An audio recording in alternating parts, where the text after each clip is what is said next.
తెలంగాణ ప్రజలకు అదిరిపోయే శుభవార్త.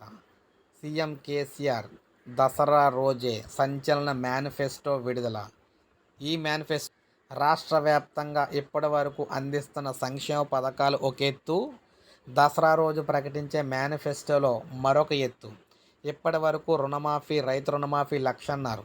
సో దసరా రోజు ప్రకటించే మేనిఫెస్టోలో 2,00,000 చేయబోతున్నారు. మహిళలకు సంబంధించి ఆసరా పెన్షన్లు ఆల్రెడీ 2016 ఇస్తున్నారు. వాటిని 3,016కి అయితే పెంచుతూ ఇక్కడ మేనిఫెస్టోలో ప్రకటించబోతున్నారు. అదేవిధంగా బీసీలకు ఆర్థిక సాయం, మైనార్టీలకు ఆర్థిక సాయం, రైతులకు ముఖ్యంగా రైతు బంధు పెట్టుబడి సాయం పెంపు, ఇలా అనేక విషయాలతో పాటు మరికొన్ని కొత్త విషయాలు చేర్చుస్తూ దసరా రోజున కీలక మేనిఫెస్టో విడుదల చేస్తున్నారు. ఈ మేనిఫెస్టోలో ముఖ్యంగా అటు రైతులను ఇటు మహిళలను టార్గెట్ చేస్తూ కీలక పథకాలు అయితే నిధులు పెంచబోతున్నారన్నమాట. కీలక కొత్త పథకాలు కూడా తీసుకురాబోతున్నారు. ఏ ఒక్కరు కూడా మిస్ అవ్వకండి. లేటెస్ట్ ఇటువంటి ఇంపార్టెంట్ అప్డేట్స్ కోసం మన ఛానల్ సబ్స్క్రైబ్ చేసుకోండి. అలాగే వీడియోని ఒక లైక్ చేయడం మాత్రం మర్చిపోకండి.